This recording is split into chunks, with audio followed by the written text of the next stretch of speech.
చెప్పటం కాదు, కానీ ఏదైతే మనం వింటూ ఉన్నామో విన్నదానిని మనం జ్ఞాపకం చేసుకోవాలి. దేవునికి మహిమ కలుగును గాక. ఆమేన్. కాబట్టి వాక్యముతో పరిశుద్ధాత్మ దేవుడు మనతో మాట్లాడాలి. వాక్యముతో పరిశుద్ధాత్మ దేవుడు మనతో మాట్లాడాలి అని అంటే మనకి ఒక వాగ్దానం ఉండాలి. ఏముండాలమ్మా? వాగ్దానం ఉండాలి. ఎలాంటి వాగ్దానం అది అని కనుక ఆలోచన చేస్తే పాస్టర్ గారి ఫోన్లో పెట్టే వాగ్దానం కాదు, ప్రియులారా మనము టీవీలో వినే వాగ్దానం కాదు. పరిశుద్ధాత్మ దేవుడు సాక్షాత్తు నువ్వు ప్రార్థన చేసుకుంటూ ఉండగా, లేకపోతే నువ్వు వాక్యాన్ని చదువుతూ ఉంటే ఒక వాక్యము నిన్ను హత్తుకోవాలి. దేవునికి స్తోత్రం కలిగినగా అది నీ వాగ్దానం. నువ్వు ప్రార్థన చేస్తూ ఉండగా పరిశుద్ధాత్మ దేవుడు నీతో మాట్లాడాలి, అది నీ వాగ్దానం. దేవునికి మహిమ కలుగును గాక. ఎప్పుడైతే వాగ్దానం అనేది మనకు ఉంటుందో ప్రియులారా ప్రయాణం చేయడానికి ధైర్యం. ఆదికాండ గ్రంథం 32వ అధ్యాయంలో యాకోబు భక్తుడు ప్రయాణం చేస్తూ ఉన్నప్పుడు దేవుని సన్నిధిలో అడిగాడు. దేవుని యొక్క సన్నిధిలో విజ్ఞాపన చేశాడు. దేవుడు అభయం ఇచ్చాడు. ఆ మాట చదువుతారా? కాదు, యాకోబుతో చేసిన ప్రమాణం ఆఖరికి వచ్చేయండి. ఎన్నో వచనం చెప్పమ్మా? అమ్మా ఆదికాండము 28:15. ఇదిగో నేను నీకు తోడయుండి నీవు వెళ్ళు ప్రతి స్థలములో నిన్ను కాపాడి ఈ దేశమునకు నిన్ను మరలా నేను రప్పిస్తాను. నేను నీతో చెప్పింది నెరవేర్చే వరకు నీ చెయ్యి నేను విడిచిపెట్టను. ఆమేన్. కాబట్టి వాగ్దానం అనేది మనకు ఉండాలి. వాగ్దానం ఎప్పుడైతే ఉంటుందో ప్రయాణానికి ధైర్యం, అనుదిన జీవితంలో ధైర్యం, అనుదిన జీవితంలో దేవుని యొక్క కృపాసనము దగ్గరికి మనం వస్తూ ఉన్నప్పుడు, దేవునితో మనం మాట్లాడినప్పుడు ఆయన ఖచ్చితంగా వాక్యంతో మనతో మాట్లాడతాడు.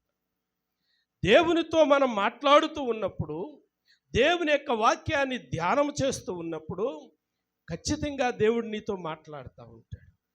నీతో ఆ వాక్యం ముచ్చటిస్తూ ఉంటుంది. ఆ వాక్యం నీతో ముచ్చటించలేదు అని అంటే, ఆ ప్రార్థనలో పరిశుద్ధాత్మ దేవుడు నిన్ను తాకలేదు అని అంటే నీ మనసు ఎక్కడో సంచారం చేస్తావు. మోకరించావు కానీ, దేవుని యొక్క సన్నిధిలో ఉన్నావు కానీ నీ మనసు ఎక్కడో సంచారం చేస్తావు. నీ మనసులో నిలకడ లోపించిన కారణము చేత దేవుని యొక్క సన్నిధి నీకు దూరంగా ఉంటుంది. అయితే దేవుని యొక్క కృప, దేవుని యొక్క కనికరం మన మీద ఉండాలి అని అంటే ఏదైతే మనం వింటూ ఉన్నామో వాక్యములో నుండి ఏదో ఒక మాట మనం పట్టుకుని వెళ్ళాలి. దేవునికి స్తోత్ర.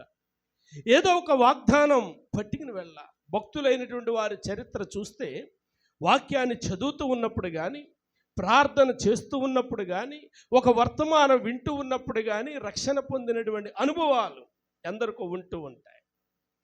మరి మనకు అలాంటి అనుభవాలు లేవు అని అంటే మన మనస్సు వాక్యంలో సంచారం చేస్తూ ఉందేమో. మందిరంలో ఉన్నాము కానీ ఆత్మ ఎక్కడో సంచారం చేస్తూ ఉందేమో.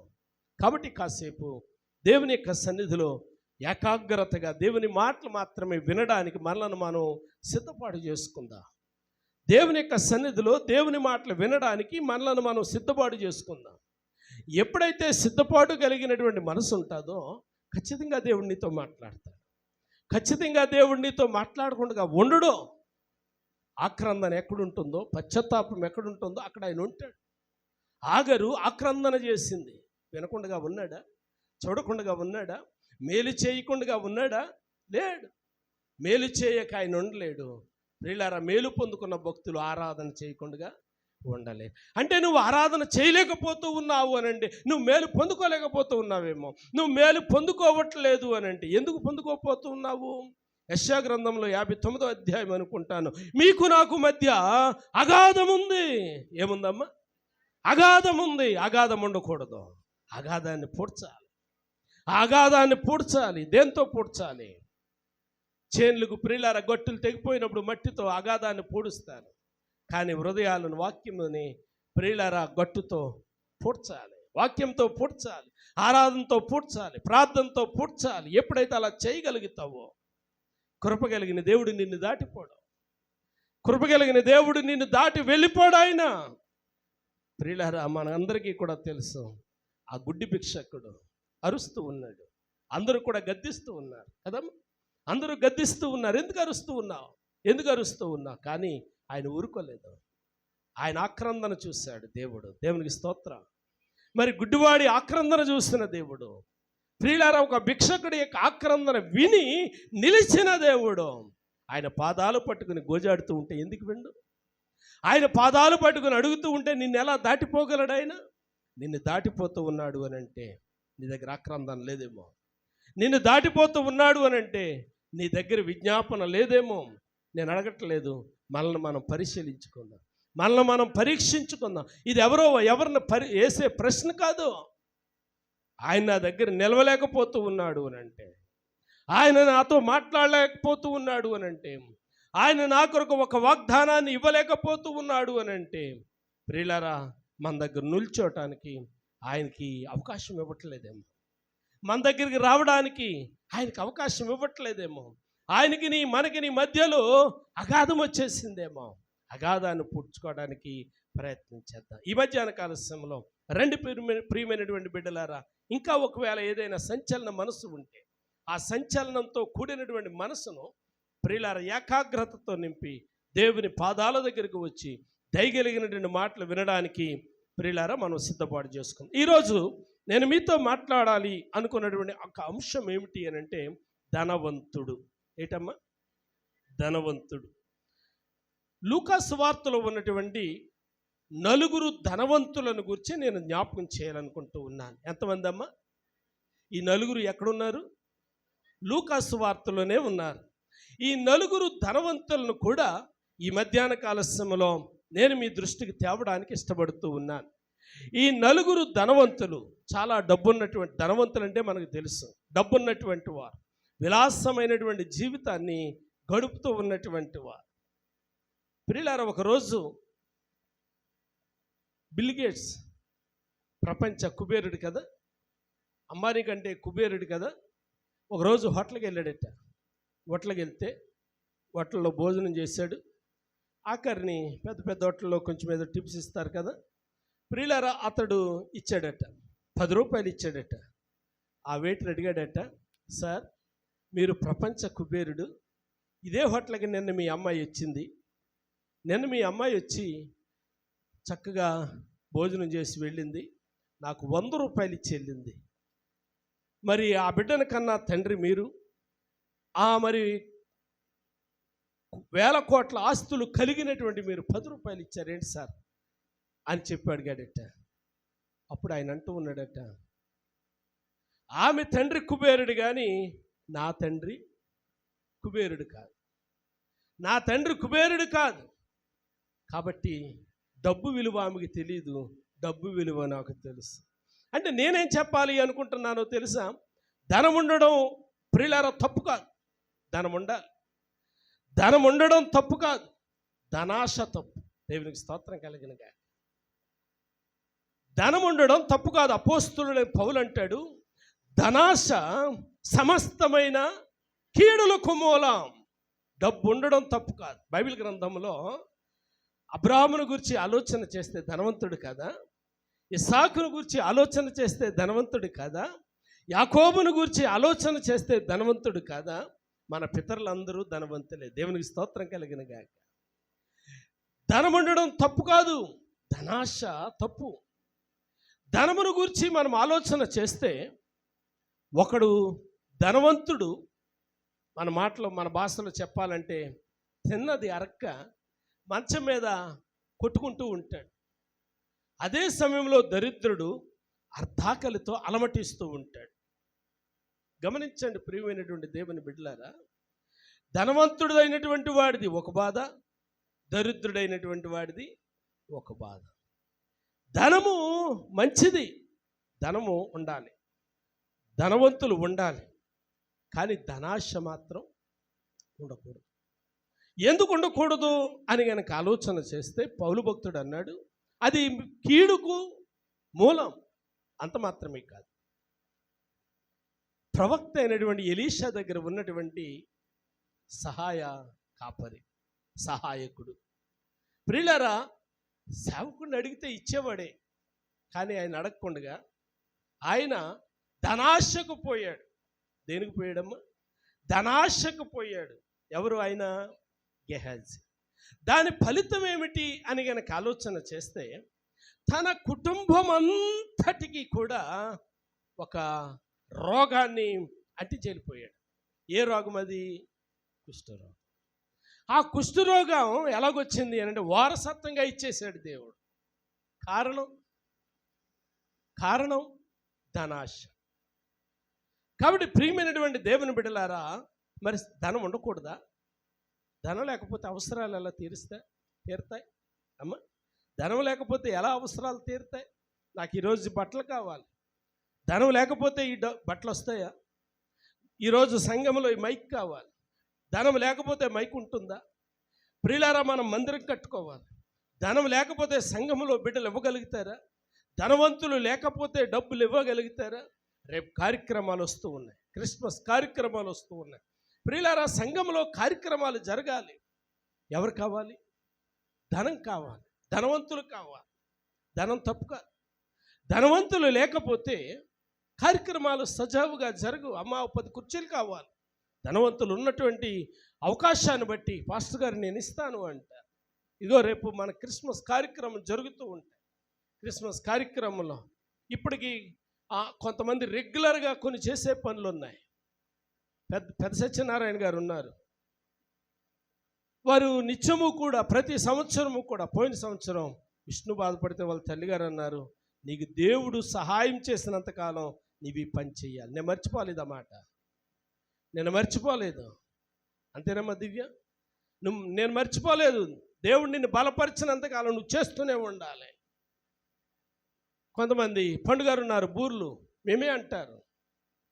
మణికుమారి ఉన్నారు, 2-3 సంవత్సరాల కిందట ప్రకటించారు, మేమేనండి ఇది. సాధుబాబు గారు, బాబుజీ ఉన్నారు, మేమేనండి ఇది. కొన్ని కుటుంబాలు ప్రియులారా కార్యక్రమాలను ప్రకటిస్తున్నాయి. కారణం ధనం ఉంది కాబట్టి. దేవుడు వారిని ధనం ఉంది అని అంటే ప్రియులారా దారిని పడేసుకున్నంత ధనం ఉందని కాదు. గమనించండి ప్రియమైనటువంటి దేవుని బిడ్డలారా, సంఘములో ధనవంతులు ఉన్నారు కాబట్టి సంఘములో కార్యక్రమాలు సజావుగా జరుగుతూ ఉన్నాయి. కాబట్టి ధనం ఉండడం తప్పు కాదు, ధనం లేకపోతేనే చెడ్డ, ధనం లేకపోతేనే చెడ్డ. అయితే ధనవంతులైనటువంటి వారికి పరిశుద్ధాత్మ దేవుడు, ధనవంతులైనటువంటి వారితో పరిశుద్ధాత్మ దేవుడు ఈ మధ్యాహ్న కాల సమయంలో వారిని చూపించి మనకు నేర్పబోతున్నటువంటి అంశాలు నేను మీ దృష్టికి తేవడానికి ఇష్టపడుతూ ఉన్నాను. ధనము కలిగినటువంటి వారు ఎలాగుండాలి, ధనవంతులైనటువంటి వారు ఎలాగుండాలి, ఎలాగుంటే వారికి మేలు, ఎలాగుంటే సంఘానికి మేలు, ఎలాగుంటే కుటుంబానికి మేలు, ఎలాగుంటే సమాజానికి మేలు, ఎలాగుంటే నీకు నీ బిడ్డలకి ఆశీర్వాదం. కొన్ని మాటలు చెప్పడానికి నేను ఇష్టపడుతూ ఉన్నాను. రండి, మొదటి ధనవంతుని గురించి ఆలోచన చేద్దాం. లూకాసు వార్తలో 12వ అధ్యాయము, లూకాసు వార్త 12వ అధ్యాయము 16 నుండి. మరియు ఆయన వారితో ఒక ఉపమానం చెప్పాను. ఒక ధనవంతుని భూమి సమృద్ధిగా పండెను. అప్పుడు అతడు, నా పంట సమకూర్చుకొనుటకు నాకు స్థలము చాలదు కదా అని నేనేమి చేతును అని తనలో తాను ఆలోచించుకుంటూ ఉన్నాడు. సరే, చదివినటువంటి లేఖనంలో ఈ 16 నుండి ఇంచుమించు ప్రియులారా 21వ వచనం వరకు చదివితే ఇదొక పేర. ఈ లేఖనాన్ని దేవుడు ఏమని చెప్పాడంటే, బుద్ధి లేని ధనవంతుడి ఉపమానము అన్నాడు. ఏమన్నాడమ్మా? బుద్ధి లేని ధనవంతుని ఉపమానము అన్నాడు. ఈరోజు నేను బ్రతుకున్నాను అంటే అది దేవుని కృప. నేను మాట్లాడగలుగుతూ ఉన్నాను, అది దేవుని కృప. ఈరోజు ప్రాణంతో చాలామంది ఉన్నారు, కానీ కొంతమంది మంచాల మీద ఉన్నారు. కొంతమందికి ఆరోగ్యం బాగోలేదు, కొంతమందికి వచ్చే అవకాశం లేదు. కానీ ఈరోజు నేను నిలబడ్డానంటే ఇది దేవుని కృప. మన పూర్వీకులను, మన పితరులను జ్ఞాపకం చేసుకుంటే ఒకసారి వాళ్ళ బ్రతుకులు, మన బ్రతుకులను జ్ఞాపకం చేసుకుందాం. మన పితరుల బ్రతుకులు ఎలాగుండేవి, మన పితరుల బ్రతుకులు ఎలాగుండేవి ఆలోచన చేయండి. తినడానికి లేని బ్రతుకులు కదమ్మా, ఉండడానికి లేని బ్రతుకులు కదమ్మా. ఒక ఉపమానాన్ని నేను కూడా జ్ఞాపకం చేస్తాను. మన సంఘ సోదరులు బాబూజీ అండి, బాబూజీ పెళ్ళినాటికి ఎలా ఉండేది పరిస్థితి? వాళ్ళ ఇల్లు ఎంతమందికి తెలుసు అమ్మా? బాబూజీ వాళ్ళ ఇల్లు ఎంతమందికి తెలుసు? తెలీదా మీరు ఎవరికైనా అండి? కొద్దిమందికే తెలిసేమో. సరే, వివాహ వయసు వచ్చింది, వాణిని ఇచ్చి పెళ్లి చేశారు. ఇప్పుడు వాణి వాళ్ళ పరిస్థితి ఏంటి? మనలో మనమాట ఆలోచించుకుందాం. వీళ్ళకంటే సంపన్నులండి, వీళ్ళకంటే వాళ్ళు సంపన్నులు. మరి వాణి వాళ్ళ నాన్న బాబూజీ ఇంటికి వచ్చి అసలు బాబూజీకి ఎలాగిచ్చాడా నాకు ఆశ్చర్యం వేస్తా అమ్మా. ఆ ఇల్లుని చూసి తిరిగి వెళ్ళిపోవాలి, అంతే కదమ్మా? ఆ ఇల్లుని చూసి తిరిగి వెళ్ళిపోవాలి, కానీ ఇల్లుని చూసి తిరిగి వెళ్ళలేదు. ఓకే, పిల్లోడు చూశాడు, నచ్చాడు, అందగాడు, బాగున్నాడు, కానీ ప్రియులారా ఇల్లుని చూసి వెనక్కి వెళ్ళిపోవాలి కదా, వెళ్ళలేదు. మీకే మా పిల్లనిచ్చి చేస్తామా అని. సరే, మీకే మా పిల్లనిచ్చి చేస్తామంటే ఇతను ఎంత డబ్బు అయినా డిమాండ్ చేయొచ్చు. బాబు నువ్వే చేసుకోవాలంటే ఎంత డిమాండ్ అయినా చేస్తాడు కదా. ఇప్పుడు బ్రతిమాలుతున్నారు అనుకో, డిమాండ్ పెరిగిపోతుంది కదా. ఇప్పుడు ఆయన్నే బ్రతిమాలుతూ ఉన్నప్పుడు ఇప్పుడు ఈయన నాకేం అవసరం లేదండి, నాకున్న దాంట్లోంచి పెళ్లి చేసుకుంటాను అన్నాడు. ఆశ్చర్యం కదా. అంటే అప్పుడప్పుడు నేను అనుకుంటాను మగాడనమాట. దేవునికి స్తోత్రం కలిగినగా. అంటే నేనెందుకు ఈ మాటలు జ్ఞాపకం చేస్తున్నానంటే, మన పూర్వీకుల బ్రతుకులు ఎలాంటివి, మన పితరుల బ్రతుకులు ఎలాంటివి, తినడానికి ఉండడానికి లేని బ్రతుకు. నేడు అలా ఉంచాడా దేవుడు? నేడు దేవుడు మన పరిస్థితులను మారుస్తూ ఉన్నాడు, మన బ్రతుకును మారుస్తూ ఉన్నాడు. మా ఇంట్లోకి వెళ్ళాలి అని అంటే 3 భాగాల కింద కొంచాలి, తల మెడ. వంచలేదనుకోండి ఎన్నుపూస ఎత్తుకుపోతుంది అమ్మా, ఎన్నుపూస ఎత్తుకుపోతుంది. ఎందుకంటే ఆ వాసాలంతా కిందకుండి, పైగా గెడలేమో ఇలాగా వాటం చెక్కుంచేవారు ఏమండి, ఆ వాసాలు ఈపినెత్తుకుపోతాయి. అలాంటి ఇల్లు మాది. అంటే దేవుడు ఆ స్థితిలో ఉంచాడా మనల్ని? ఉంచలేదు. దేవుడు ఆ స్థితిలో మనల్ని ఉంచలేదు. ప్రియులారా, చాలని మెతుకులతో రోజులు గడిపినటువంటి దినాలు. ఈరోజు చెప్పాలి అని అంటే దేవుడు నిన్ను ఒక ధనవంతునిగా ఉంచాడు. దేవునికి స్తోత్రం చెప్పండి. హల్లెలూయా. ఒక సామాన్యమైన వ్యక్తివి కాదు, నువ్వు ధనవంతుడివి. ఎందుకో తెలుసా? గుడ్ల మీద చేసుకుని చెప్పండి ప్రియులారా, ప్రతి పూట మీ ఇంట్లోంచి ఎంత ఆహారం పెంట మీద పోస్తున్నారు? సామాన్యులైతే పోస్తారా? లక్ష్మి గారు, సామాన్యులైతే పోస్తారా? పోయిరు. మీరు సంపన్నులు కాబట్టి పెంట మీద ఆహారం పోస్తున్నారు. మీరు సామాన్యులు కాదు, ధనవంతులు. దేవునికి స్తోత్రం. ఎందుకు ప్రియులారా? ఒంటి నిండా బట్టలు ఇచ్చాడు. ప్రియులారా, ఇదివరకు ఉతిక్కిన ఆరేసుకుని ఆరిదాకా చూసేవాళ్ళం, ఇప్పుడేమో ఏదేసుకోవాలని చూస్తాము. అమ్మా దీపిక, ఏదేసుకోవాలో అర్థం కావట్లేదు. అమ్మా భవ్య, వేసుకోవాలో అర్థం కావట్లేదు. కింద సెల్ఫ్ నీదే, పై సెల్ఫ్ నీదే, మిడిల్ సెల్ఫ్ నీదే, ఇంకేదైనా గోడలో అలమారి ఉంటే అందులోనూ కూడా నీయే. గమనించండి ప్రియమైనటువంటి దేవుని బిడ్డలారా, మా ఇంట్లో కూడా అంతే. మా భాషమ్మ గారు, మాకు బీరువా ఉంది, ఆవిడే తెచ్చుకుందండి, నాది కాదు. అంటే బీరువా తెచ్చుకుంది. ఆ బీరువాలో పిల్లలారా పైనుంచి కిందకి ఆవిడయే. ఏదో గదిలో అల్మార్ ఒకటి కట్టాం, ఆ గదిలో ప్రియులారా అల్మార్ నిండా ఆవిడయే. నాకు ప్రియులారా ఆవిడెప్పుడో గల్ప చేస్తున్నప్పుడు పెట్టేట్టుకు వచ్చింది, జిప్పులు చిరిగిపోయిన పెట్టి ఆ పెట్టిలో పెట్టుకుని మంచం కింద పెట్టుకుంటాను. గమనించండి ప్రియమైనటువంటి దేవుని బిడ్డలారా, ఈ రోజుకి అంతే. నేను ఎందుకు ఈ మాటలు జ్ఞాపకం చేస్తున్నాను అని అంటే, ప్రియులారా, దేవుడు మనల్ని ధనవంతులుగా చేశాడు. దేవునికి స్తోత్రం. ఇదివరకు బట్టలు ఆరడానికి చూస్తాము, కానీ ఈరోజు ఏం బట్టలు వేసుకోవాలో అని చూస్తూ మధ్యాహ్నం తిన్నాం, మరలా సాయంకాలం తినడానికి చూస్తూ ఉన్నాం. ఎవరో అన్నారు, ఏట మాంసం తింటేనంట 24 గంటలు పడుతుందంటండి పూర్తిగా అరగడానికి, డైజెషన్ అవ్వడానికి. 12 గంటలకు తింటున్నా మధ్యాహ్నం, మరలా సాయంత్రం 6 గంటలకు తినేస్తున్నా. అలా అరిగే అవకాశం ఇవ్వట్లేదు. లోడింగ్ మీద లోడింగ్ అన్నమాట. అలా అరిగే అవకాశమే ఇవ్వట్లేదు. ఇదివరకు ప్రియులారా ఎప్పుడైనా మొక్క దొరుకుతుందేమో అన్నట్టుగా చూసేవాళ్ళం. ఈరోజు ప్రియులారా దేవుడు మన బ్రతుకును మార్చాడు. మంచిది, చాలా సంతోషం. ధనం ఉండాలి, పొలాలు ఫలించాలి, చెట్లు పుయ్యాలి, చెట్లు కాయాలి, నీ చేతి పనిని దేవుడు దీవించాలి, నీ పళ్ళ భూములు బాగుండాలి, మెరక భూములు బాగుండాలి, నీ ఉద్యోగంలో ప్రతి సంవత్సరము కూడా ప్రియులారా అభివృద్ధి జరుగుతూ ఉండాలి, ప్రమోషన్ పొందుతూ ఉండాలి, ఇంక్రిమెంట్లు పెరుగుతూ ఉండాలి. మంచిది. అయితే కృప కలిగిన దేవుని యొక్క సన్నిధి జ్ఞాపకం చేస్తూ ఉంది. దేవుడు నీకు ఇచ్చిన కృపను నువ్వు ఎలా వినియోగిస్తూ ఉన్నావు? ఇక్కడ చదువుతూ ఉన్నటువంటి ఆ ధనవంతుడు, లూకాసు వార్త 12వ అధ్యాయంలో మనం చదువుతూ ఉన్నామే, ధనవంతుడు 16వ వచనం చదివితే నా నా నా అనే మాటలు మనం చూస్తూ ఉన్నాం. నా కొట్లు, నా భూమి, నా ధనము, నా యొక్క పొలము. ప్రియులారా 5-6 సార్లు ఈ మాట మనం చూస్తూ ఉన్నాం.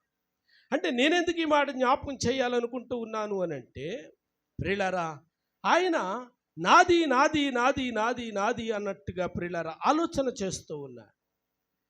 కృప కలిగిన దేవుడు జ్ఞాపకం చేస్తూ ఉన్నాడు. దేవుడు నీకు ఇచ్చాడు, మంచిది.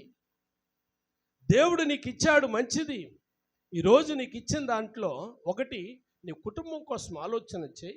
రెండోది, నిన్ను కాపాడుతూ ఉన్నటువంటి ప్రభువుని గురించి కూడా ఆలోచన చేయి. అందుకే కదా సామెతల గ్రంథంలో 27వ అధ్యాయంలో ఇలా వ్రాయబడి ఉంది, రేపటిని గురించి ఆలోచన చేయి. 27వ అధ్యాయము రేపటి దినమును గురించి చూడండి, రేపటి దినమును గురించి. కానీ ఇతడు ఏం చేస్తున్నాడు? నా కొట్లు విప్పుతాను అండి, నా కొట్లు విప్పుతాను. అరే బాబు, మందిరంలో కొంచెం పని ఉందిరా, మందిరంలో పాస్టర్ గారు ఇప్పటికే అనౌన్స్మెంట్ చేశారా, ఇదిగో జనరేటర్ కావాలంట, ఇన్వర్టర్ కావాలంట, క్రిస్మస్ కార్యక్రమం వచ్చిందంట, అవసరతలు ఉన్నాయంట. ఇక్కడ పాస్టర్ గారు ప్రకటిస్తూ ఉంటే ప్రియులారా ఈ ధనవంతుడు ఏం చేస్తా ఉన్నాడు? నా కొట్లు విప్పుతాను అండి. యాకోబు పత్రికలో 4వ అధ్యాయంలో వ్రాయబడి ఉంది, 4వ అధ్యాయం 14వ వచనంలో, రేపేమి సంభవించునో నీకు తెలియదు. వినండి ప్రియమైనటువంటి దేవుని బిడ్డలారా, సామెతల గ్రంథంలో 23వ అధ్యాయము 5వ వచనంలో వ్రాయబడి ఉంది. సామెతల గ్రంథం 23:5లో, నీవు దాని మీద దృష్టి నిలపగానే లేకపోవను. ప్రియులారా నాకు ఆశ్చర్యమైనటువంటి మాట, నాకు ఆశ్చర్యకరమైనటువంటి మాట ఏమిటి అని కనుక ఆలోచన, అదే లేకపోతే పెద్ద పర్వాలేదు, అదే లేకపోతే పర్వాలేదు అంటే ఒకవేళ తీసేస్తే పెద్ద నష్టం కాదు. కానీ ఇక్కడ జరుగుతున్నది ఏంటంటే, వెర్రివాడ ఈ రాత్రి నిన్నే తీసేస్తున్నాను, అంతే కదమ్మా. ఒకవేళ ధనాన్నే తీసేస్తే పెద్ద ప్రాబ్లం కాదు, కానీ దేవుడు అంటా ఉన్నాడు, ఎవరిని తీసేస్తున్నాడు? ఆ ప్రాణాన్నే తీసేస్తా ఉన్నాడు. కాబట్టి మొదటి ధనవంతుడు దేని గురించి ఆలోచన చేస్తున్నాడు అంటే, నా ప్రాణము నా ప్రాణము నా ప్రాణము, నేను నేను నేను నేను నేను నేను పుట్టించిన వాడు ఒకడున్నాడు కదా, నిన్ను కాపాడుతూ ఉన్నవాడు ఒకడున్నాడు కదా, నీకు ఈ స్థితి ఇచ్చినవాడు, నీకు ఈ క్షేమం ఇచ్చినవాడు, నీకు ఈ చేతులను బలపరిచిన వాడు ఒకడున్నాడు. జ్ఞాపకం లేదా? మర్చిపోయాడు. అందుకే ప్రియులారా దేవుని యొక్క గ్రంథములో లూకాసు వార్తలో 12వ అధ్యాయంలో, లూకాసు వార్త 12వ అధ్యాయము 5వ వచనంలో ఇలా వ్రాయబడి, 15వ వచనంలో ఇలా వ్రాయబడి ఉంది అమ్మా. 12:15 అమ్మా.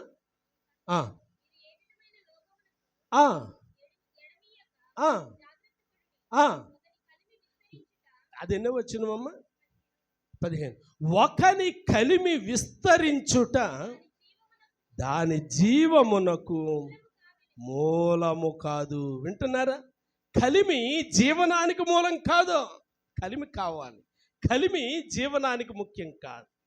కాబట్టి ఈ మొదటి ధనవంతుడు నేర్చుకోవాల్సిన విషయం ఏంటంటే 103వ కీర్తనలో భక్తుడైన దావీదు మనకి జ్ఞాపకం చేస్తూ ఉన్నాడు. ప్రాణంతో చెప్పుకుంటూ ఉన్నాడు, ప్రాణమా ఈరోజు ఈ స్థితి నీకుంది అని అంటే, ఈరోజు ఈ ఆరోగ్యం నీకుంది అని అంటే, ఈ కృప నీకు కలిగి ఉన్నావు అని అంటే అది ఆయన కృప. మన బిడ్డలు చదువుకుంటూ ఉన్నారు. పోయిన వారం పరీక్షలకు వెళ్ళారు వైజాగ్. నేను ఆశ్చర్యపోతూ ఉన్నాను, మన బిడ్డలు ఇలాగూ ఇంత దూరం వెళ్ళి పరీక్షల్లో పార్టిసిపేట్ చేస్తూ ఉన్నారు.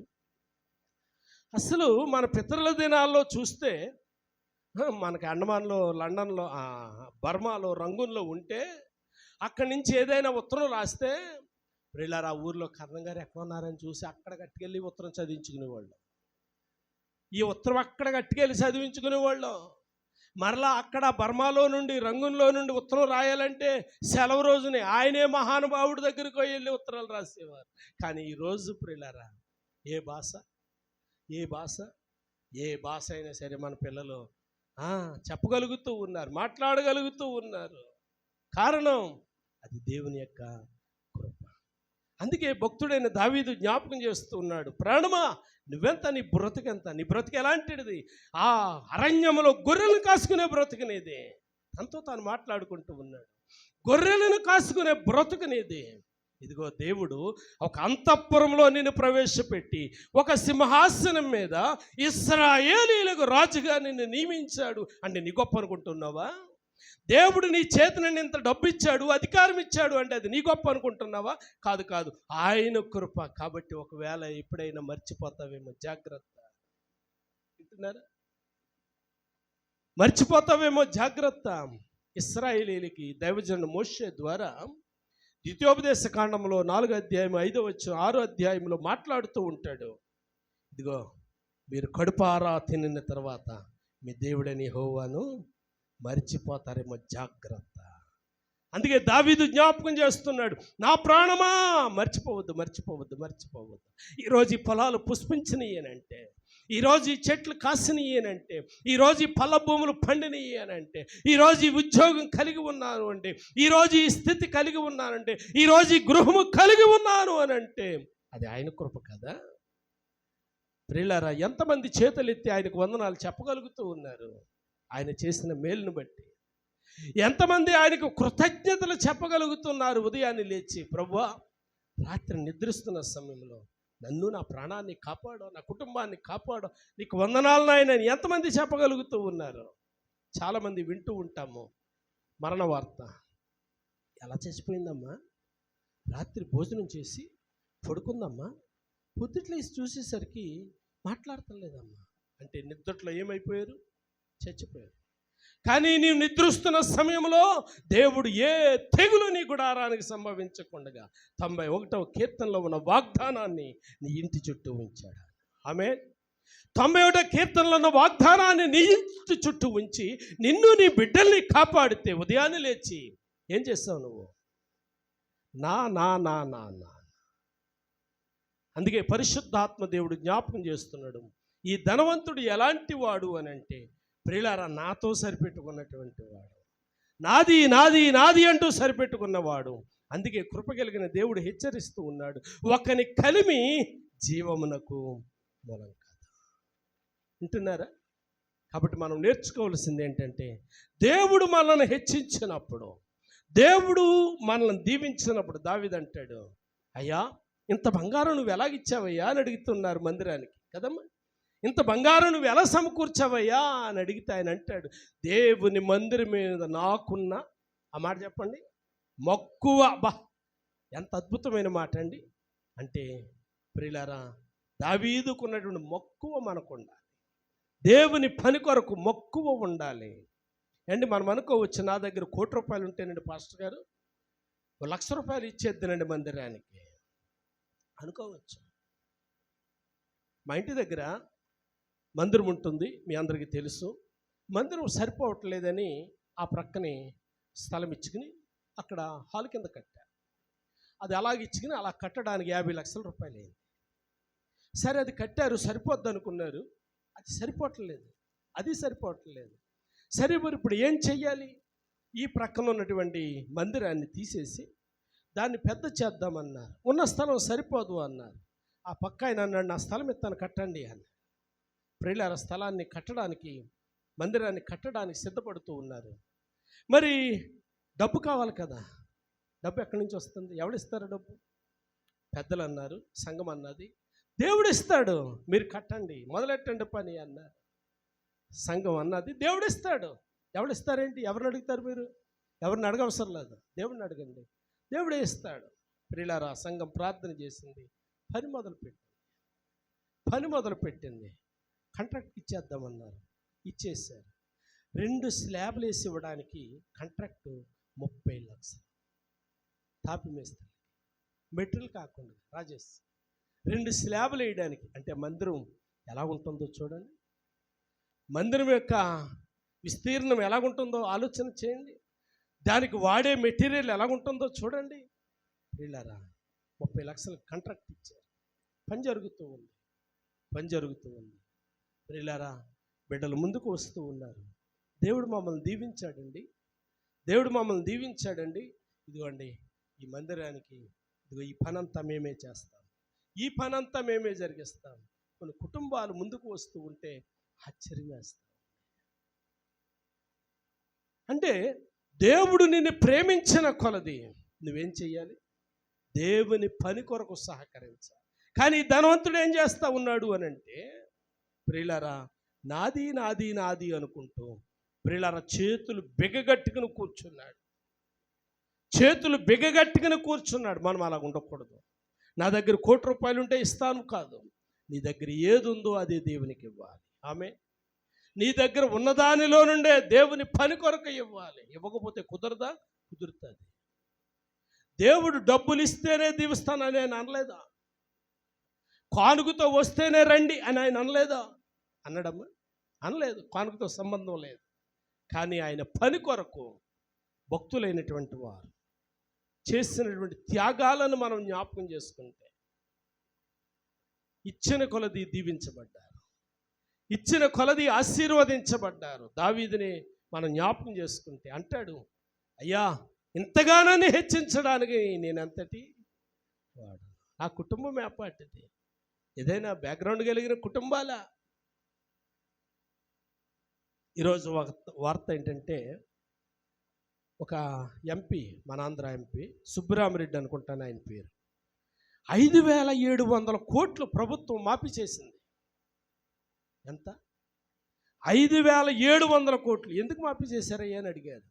ఆయన ఎప్పుడో అప్పు తీసుకున్నాడు, కట్టలేకపోయాడు, అందుకే గవర్నమెంట్ మాఫీ చేసింది. మాఫీ అంటే క్షమించేసింది, కొట్టేసింది, రద్దు చేసింది అని. ఎందుకు రద్దు చేశారని అడిగారు. ఆయన గొప్పవాడు అన్నాడు. గవర్నమెంట్ ఏమంది? ఆయన గొప్పవాడు అంది. గొప్పవాడు అంటే ప్రియులారావు ఒక ఎంపీ. అయితే నేను జ్ఞాపకం చేస్తూ ఉన్నాను, అంతకంటే మన దేవుడు గొప్పవాడు. ఆమేన్. మన దేవుడు ప్రియులారా లేమిలో ఉన్నప్పుడు కలిమి దయచేయగలిగినటువంటి వాడు. కాబట్టి కలిమి జీవనానికి మూలం కాదు. భక్తుడైనటువంటి దావీదును జ్ఞాపకం చేసుకుంటూ బ్రతకాలి. ప్రాణమా, నీకు ఈరోజు ఇల్లు ఇచ్చాడు, నీకు ఈరోజు ఈ స్థితి ఇచ్చాడు, నీకు ఈరోజు ఈ క్షేమం ఇచ్చాడు. ఆయనను గనపరచు, ఆయనను స్తుతించు. కాబట్టి నేను సంఘానికి జ్ఞాపకం చేస్తున్నాను, ప్రతిరోజు లేచిన వెంటనే చేతులెత్తి ఆయనకి థ్యాంక్స్ చెప్పాలి. మనం ఉంటున్న ఇల్లుని బట్టి, మనం కట్టుకున్న బట్టలను బట్టి, మనం తినే ఆహారాన్ని బట్టి, అనుభవించే ఐశ్వర్యమును బట్టి. ఏం తక్కువ దేవుడు చేశాడు మనకి? దేవుడు ఏం తక్కువ చేశాడు మనకి? తినటానికి తక్కువ, ఉండడానికి తక్కువ, అనుభవించడానికి తక్కువ, వెండి బంగారాలకు తక్కువ. ఏం తక్కువ చేశాడు? ఏం తక్కువ చేయలేదు. నీ నోటి నిండా నవ్వుంచాడే. నీ నోటి నిండా నవ్వుంచిన దేవుణ్ణి నువ్వెంతవరకు నవ్వించగలుగుతూ ఉన్నావు? నీ నోటి నిండా నవ్వించిన దేవుణ్ణి నువ్వెంత మటుకు సంతోషపరచగలుగుతూ ఉన్నావు? ఈయనంటాడు తనకు తానే తనకు తానే తనకు తానే. కాబట్టి ప్రియమైనటువంటి దేవుని బిడ్డలారా, కలిమి జీవనానికి మూలం కాదు. దేవుని పని కొరకు మనం ఆలోచించవలసినటువంటి వారమై ఉంటూ ఉన్నాం. రెండో ధనవంతుడిని జ్ఞాపకం చేస్తాను.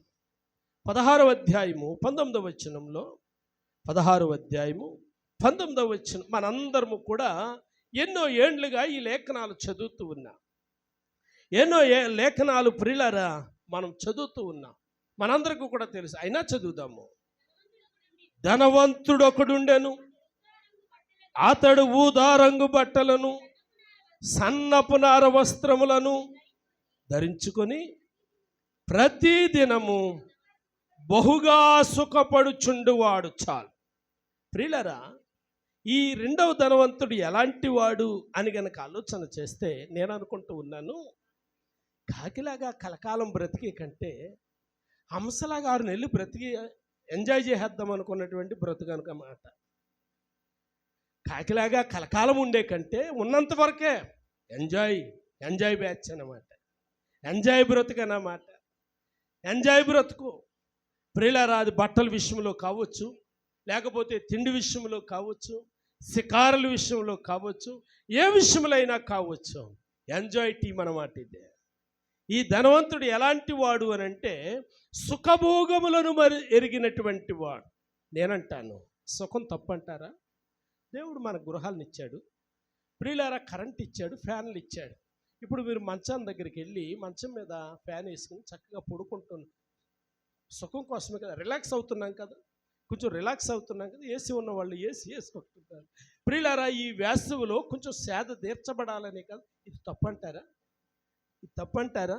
తప్పు కాదు. మరి ఎందుకు ధనవంతుడిని దేవుడు అలా మనకు చూపించాడు అని కనుక ఆలోచన చేస్తే, రెండవ ధనవంతుడి విషయంలో నేను జ్ఞాపకం చేస్తున్నాను, ధనం ఉండడం తప్పు కాదు. ఇందాక ప్రారంభంలో కూడా నేను జ్ఞాపకం చేశాను, ధనం ఉండడం తప్పు కాదు. కానీ దేవుడిచ్చిన ధనమును బట్టి ఏం జరిగింది? కీర్తనల గ్రంథం 9వ కీర్తన 17వ వచనములో ఇలా వ్రాయబడి ఉంది. 9వ కీర్తన 17వ శరణం. అమ్మా, దుష్టులను దేవుని మరచు జనులందరూ పాతాళానికి దిగిపోతారు. ఎక్కడికమ్మా? ప్రియులారా, ఇప్పుడు ఈ ధనవంతుడికి శాపం ఎక్కడి నుంచి వచ్చింది అంటే, ధనం ఉండడం తప్పు కాదు. ధనమును బట్టి ఎవరిని మర్చిపోయాడు? దేవుణ్ణి మర్చిపోయాడు. దేవుణ్ణి మర్చిపోవటమే శాపం, దేవుణ్ణి మర్చిపోవడమే పాపం.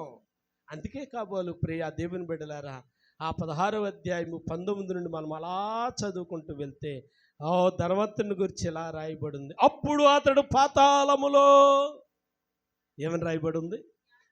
యాతన పడుచు చెప్తా ఉన్నాడు, రిక్వెస్ట్ చేస్తా ఉన్నాడు, బ్రతిమలాడుతున్నాడు. ఎక్కడున్నాడటమ్మా? పాతాళములో ఉండి. ఎలాగున్నదంటే అతని పరిస్థితి? యాతన పడుతూ ఉన్నాడంట, అంటే వేదన పడుతూ ఉన్నాడు. కీర్తనల గ్రంథం 9:17 ఏం చదివాం మనము?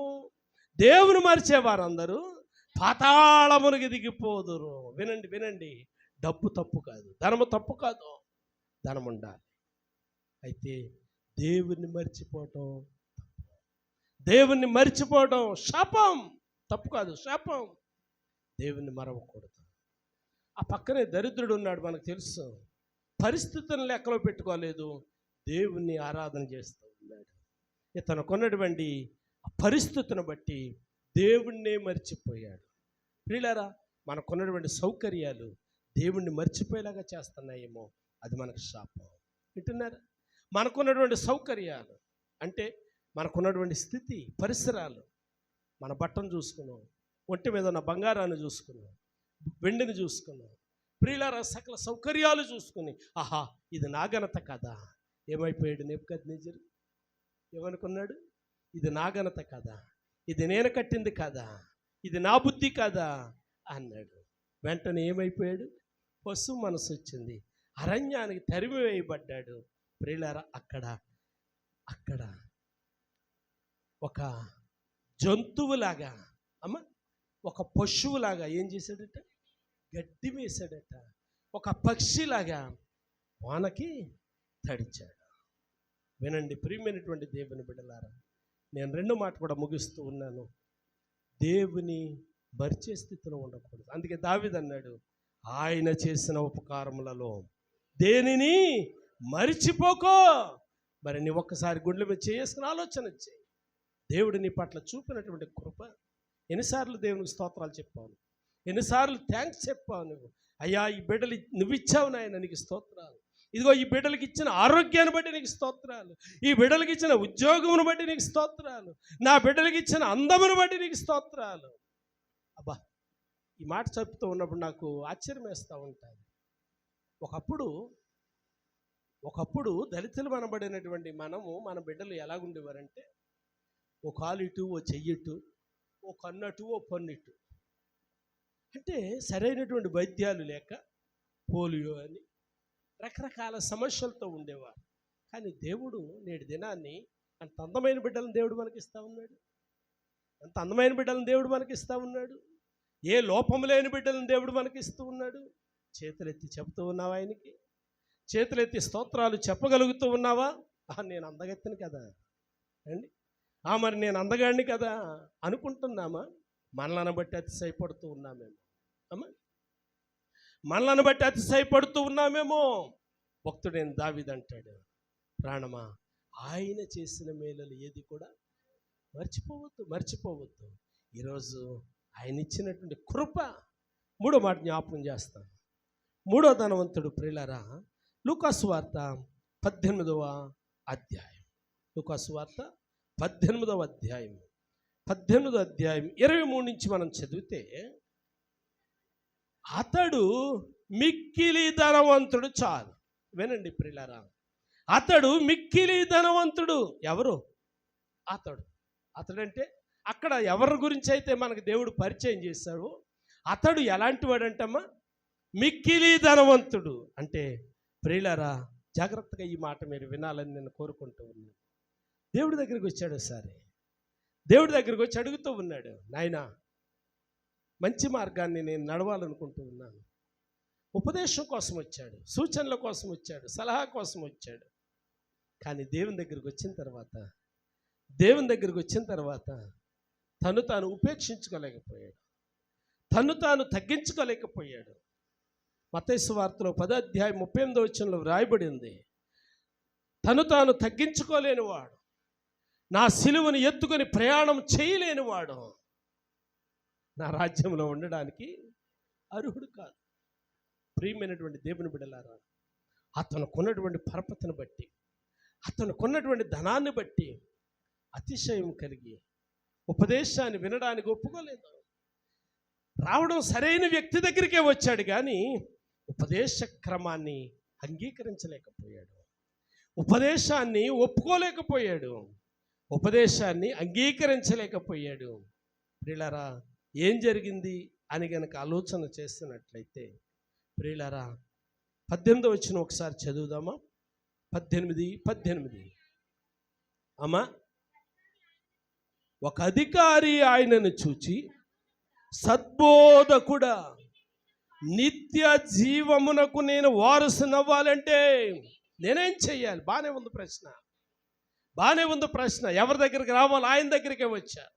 ఈ మధ్యాహ్న కాల శ్రమలో మీరు కూడా ఎక్కడ ఉండాలో అక్కడే ఉన్నారు. సరైనటువంటి దేవుని పాదాల దగ్గర మీరు కూర్చున్నారు.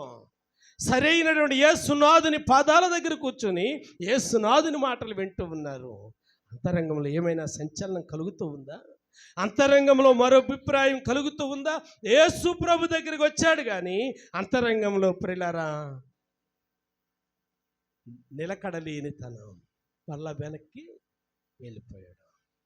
ఏమైపోయాడు అని కనుక ఆలోచన చేస్తే, ఆ లేఖనాలు మనం చదివితే భ్రష్టుడైపోయాడు అని చెప్పి వ్రాయబడి ఉంది.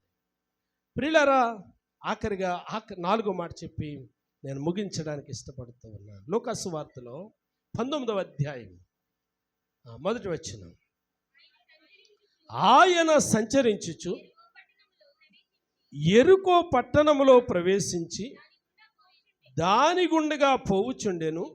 ఇదిగో సుంకపు గుత్తదారుడు ధనవంతుడునైనా జక్కయ్య. చాలు, ఎవరమ్మా జక్కయ్య? ధనవంతుడు కదమ్మా. ధనవంతుడు ఎలాంటి ధనవంతుడు అని అంటే మిక్కిలి ధనవంతుడు. ప్రియులారా, అతను కొన్నటువంటి ఉద్యోగమును బట్టి ఆయన చెప్తూ ఉంది ట్యాక్స్ కలెక్టర్, పన్నుల అధికారి. అమ్మా, ఏ అధికారి? పన్నుల అధికారి. పన్నుల అధికారికి నిజంగానే ఇలా చేర్పులు మార్పులు చేయడానికి అవకాశం ఉంటుందా అని అంటే, ప్రియులారా, నా అనుభవంలో నుండి నేను మాట జ్ఞాపకం చేస్తాను. మా ఇంటికి ప్రియులారా పన్ను వేయడానికి ప్రతి సంవత్సరం మీ ఇంటికి వచ్చినట్టు మా ఇంటికి కూడా వస్తూ ఉంటాను. నేను ప్రక్కనే పునాది వేశాను, చిన్నగా ఇల్లు కట్టాను, మీ అందరికీ కూడా తెలుసు. నాకు కొంచెం బాగా పరిచయం. అన్నాడు, పాస్టర్ గారు పన్నేసేయమంటారా అన్నాడు. అవకాశం ఉంటే మానేయకూడదా అన్నాను. పన్నేసేయమంటారా అన్నాడు. అవకాశం ఉంటే మానేయకూడదా అన్నాను. అలా కాదురండి పాస్టర్ గారు, ఎంతో కొంత వెయ్యాలి కదా అన్నాడు. ఎంత వేస్తావేంటి అన్నాను. 50 రూపాయలు వేస్తానండి అని. అంటే ప్రియులారా, అక్రమాలు చేయడానికి వారి దగ్గర అవకాశం ఉంది. అన్యాయముగా సంపాదించడానికి వారి దగ్గర మార్గాలు ఉన్నాయి. ఆ మార్గమును బట్టి ఆయన సంపాదించుకుంటున్నాడు. అందుకే ఆయన్ని బైబిల్ ఏమన్నదంటే ధనవంతుడైన జక్కయ్య. ధనవంతుడు. ఓ రోజున ప్రియులారా ఉద్యోగంలో ఉన్నాడేమో, ఆ మార్గం గుండా యేసుప్రభు వస్తున్నాడని విన్నారు. వినగానే ఒక చిన్న ఆశ ఆయన్ని చూడాలి. ఎలా ఉంటాడు, ఏంటి ఇంత తండోపతండాలు వస్తూ ఉన్నాయి, జనాలు ఏంటి ఇలా గుమిగూడిపోతూ ఉన్నారు, అసలు కారణం ఏంటి చూడాలి అనుకున్నాడు. కానీ అతని దేహం అందరిలాగా కాదు, పొట్టివాడు అని చెప్పి వ్రాయబడి ఉంది. కొంతమంది బైబిల్ పండితులు ఏమంటున్నారంటే మరగుజ్జు మనిషి అంటూ ఉన్నారు. మరగుజ్జు మనిషి అంటే నేటి దినాల్లో ఇజ్రాయెల్ వెళ్ళినటువంటి వారు కొన్ని ఫోటోలు, లేకపోతే లైవ్లో కూడా జక్క ఎక్కినటువంటి మేడి చెట్టు అని చెప్పి కొన్ని ఫోటోలు పెడుతూ ఉన్నప్పుడు ఆ చెట్టు నాకులాగే ఇంతలా ఉంటుంది. మరగుజ్జు మనిషి చెట్టు ఎలాగ ఎక్కగలుగుతాడు? సరే, ఏదేమైనా ప్రియులారా, పొట్టివాడు అన్న సంగతి మాత్రం మనం చూస్తూ ఉన్నాం.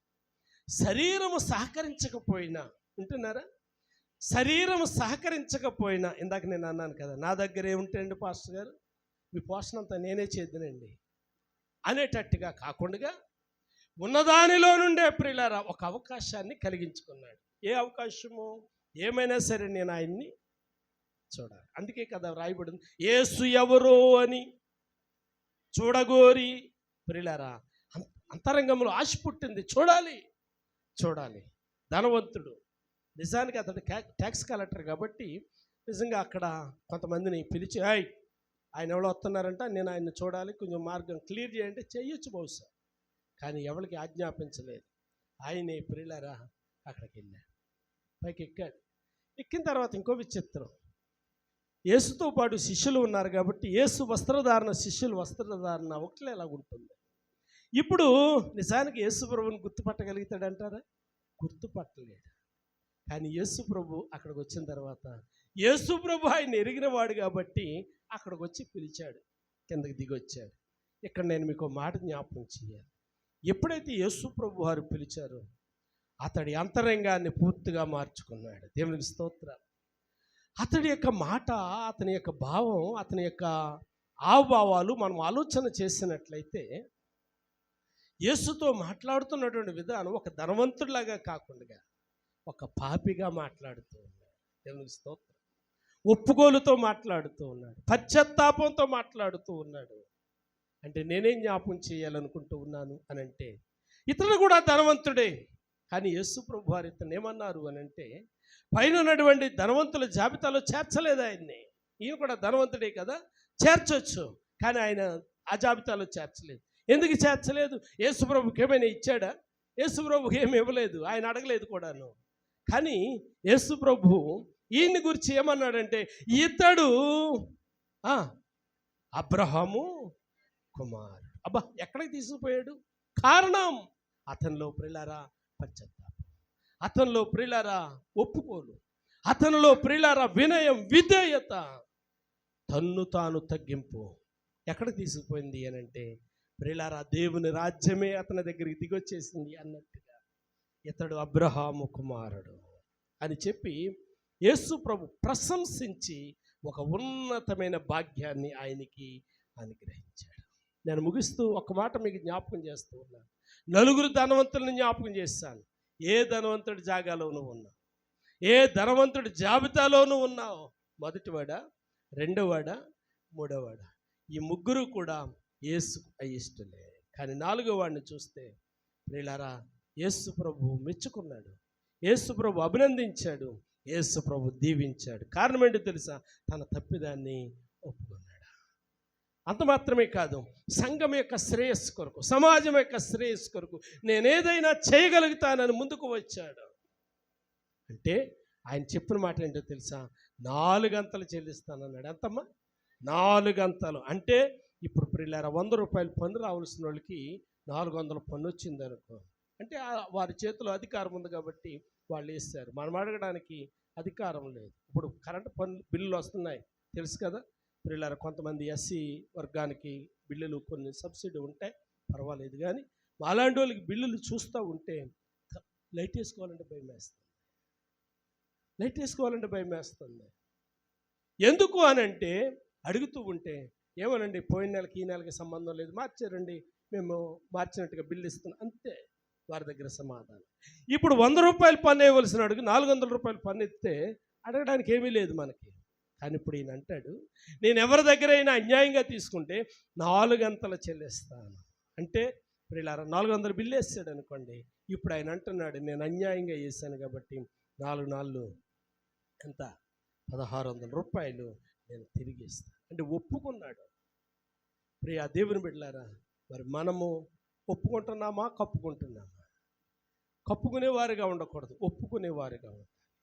ఒప్పుకున్న వాటిని విడిచిపెట్టుకునే వారిగా ఉండాలి. కీర్తనల గ్రంథంలో 32వ కీర్తన, సామెతల గ్రంథంలో 28వ కీర్తన 13వ వచనం మనం చదివితే ప్రియులారా, కప్పుకున్నవాడు పాపి, ఒప్పుకున్నవాడు ధన్యుడు. మరి మనం ఒప్పుకునే వారిగా ఉన్నామా, కప్పుకునే వారంగా ఉన్నాము? మనం ఎవరి జాబితాలో ఉన్నాము, ఎవరి లిస్టులో మనం ఉన్నాము? ప్రియా దేవుని బిడ్డలారా, ధనవంతుల లిస్టులో దేవుడు మనల్ని ఉంచాడు. ఉపయోగపడదాం, సంఘానికి ఉపయోగపడదాం, సమాజానికి ఉపయోగపడదాం. ప్రియులారా, దేశం యొక్క క్షేమం కోసం మనం ఉపయోగపడదాం. ప్రియులారా, మొదటి ధనవంతుని గురించి మనం చదివాము, నా కొట్లు ఇప్పుతాను, నా కొట్లు విప్పుతాను, నా కోసం తిను, త్రాగు, సుఖించు. కాదు ప్రియ దేవుని బిడ్డలారా, సంఘం కోసం ప్రయాసపడదాం, సమాజం కోసం ప్రయాసపడదాం. ప్రియులారా, ప్రభు యొక్క పరిచర్యను ముందుకు తీసుకుని వెళ్దాం. ఎందుకు అని గనక ఆలోచన చేస్తే ప్రియ దేవుని బిడ్డలారా, ఆయన పరిచర్య జరగాలి. ఎందుకు జరగాలి అని గనక ఆలోచన చేసినట్లయితే, ఎక్కడైతే ఆయన పరిచర్య ఉంటుందో అక్కడే పాపక్షమాపణ ఉంటుంది, ఎక్కడ పరిచర్య ఉంటుందో అక్కడే ఒప్పుకోలు ఉంటుంది. వాక్యం లేకపోతే ఒప్పుకోలు రాదు. ప్రియులారా, వాక్యం లేకపోతే పశ్చాత్తాపం రాదు. పాపాన్ని విడిచిపెట్టలేరు. ఒక వ్యక్తి పాపాన్ని విడిచిపెట్టాలి అని అంటే ఒక వ్యక్తి స్వార్థను ప్రకటించాలి. ఆ స్వార్థను ప్రకటించాలి అని అంటే ధనవంతులు కావాలి. అందుకే ప్రియులారా, మన పూర్వీకులు ఒక చక్కటి పాట పాడారు, నా పేరే తెలియని ప్రజలు ఎందరో ఉన్నారు, నా నామమును వారికి ప్రకటింప కొందరే ఉన్నారు. మరలా, నా పేరే తెలియని ప్రజలు ఎందరో ఉన్నారు, నా ప్రేమను వారికి ప్రకటింప కొందరే ఉన్నారు. ఎవరైనా మీలో ఒకరైనా, మరలా, ఎవరైనా మీలో ఒకరైనా వెళతారా, నా ప్రేమను చెబుతారా, వెళతారా, నా ప్రేమను చెబుతారా, నా పేరే తెలియని ప్రజలు ఎందరో ఉన్నారు, నా ప్రేమను వారికి ప్రకటింప కొందరే ఉన్నారు.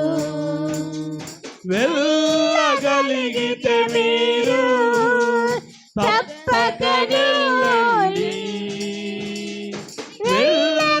వెళ్ళలేకపోతే వెళ్ళే వారిని పంపండి. మరోసారి వెళ్ళగలిగితే మీరు వెళ్ళండి, వెళ్ళకపోతే మీరు వెళ్ళే వారిని పంపండి. ఎవరైనా మీలో ఒకరైనా, ఎవరైనా మీలో ఒకరైనా వెళతారా, నా ప్రేమను చెబుతారా, వెళతారా, నా ప్రేమను చెబుతారా. హల్లెలూయా. హల్లెలూయా.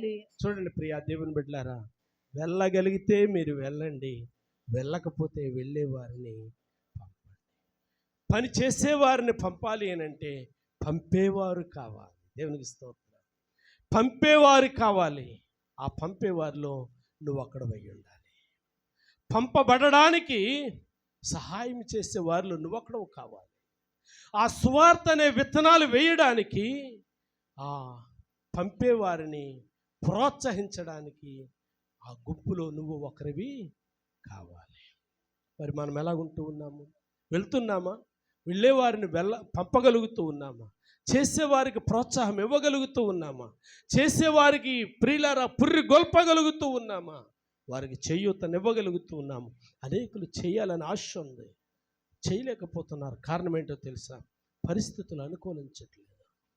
ప్రభు పరిచర్య చేయాలని ఉంది, కానీ పని పాటలు విడిచిపెట్టి వస్తే ఎలా బ్రతకాలి? ఎలా చెయ్యాలి? ఎలా చెయ్యాలి? ప్రియులారా, మొన్న చనిపోయాడు ఒక ఆయన పేరు నాకు గుర్తులేదు, ముంగండ ఆయన పేరు జ్ఞాపకం ఉంచినప్పుడు చెప్తాను.